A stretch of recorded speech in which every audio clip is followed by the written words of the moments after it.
Hello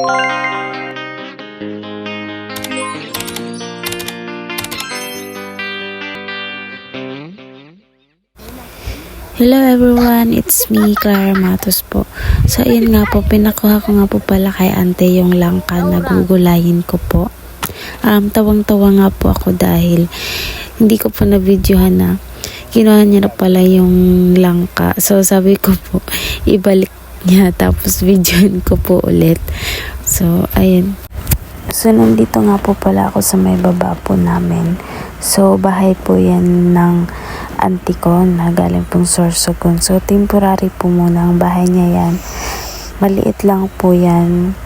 Pero dahil temporary lang po.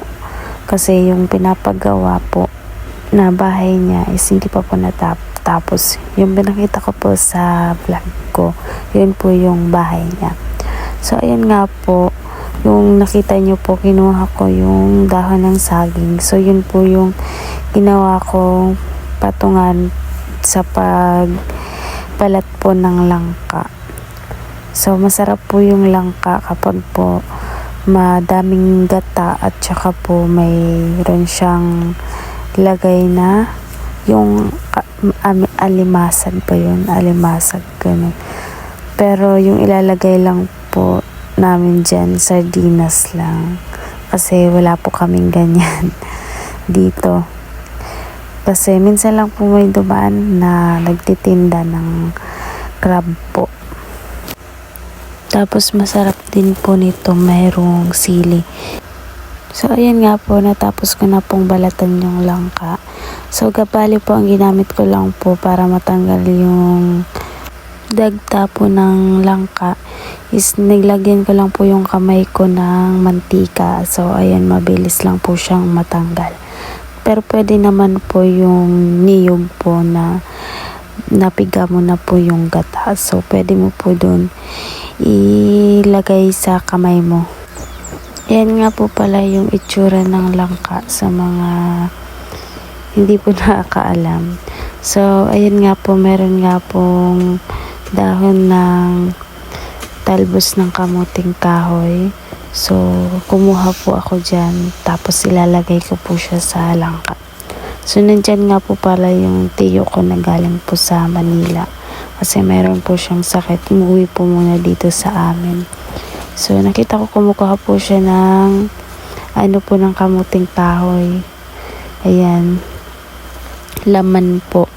So masarap nga naman po talaga yung laman ng kamuting kahoy, ilaga tapos may gata. So ayan nga po yung laman ng kamuting kahoy. So meron nga din pong nakuha yung tiyo ko po kahit papaano. So bali yan nga po pala lahat na nakuha ko. So okay lang po yun kahit konti kasi ilalagay ko naman po sa langka. So ayan po yung bahay ng auntie ko na pinapagawa po. So din po yung nakuha ng tiyo ko, kamuting kahoy po.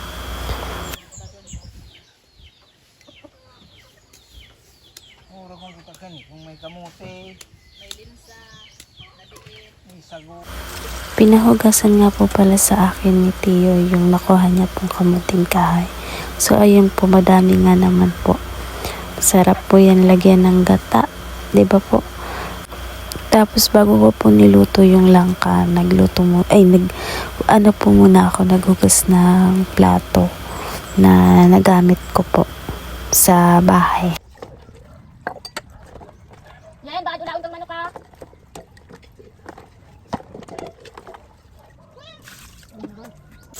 So ayan po, pinabalatan ko na nga din po yung maliit na niyog. So maliit lang po yan, napulot lang po lang yan sa gilid-gilid po. Kasi kami po, wala po kami ditong niyog. Kapag po magugulay, bumibili pa po ng niyog. So ayan na nga po pala yung langka. So nakalimutan ko na pong i-video yung mga nalagay ko. Nalagyan ko na rin po yan ng sibuyas at saka asin. So nilagyan din po ng auntie ko ng isang peraso po ng sardinas para may maglasa naman po kahit papano. So ayan po, kain po tayo. Ito po yung result. Yan, luto na. So, ayun lang guys. Thank you so much po sa pagsuporta nyo. And please don't skip ad. And please subscribe po.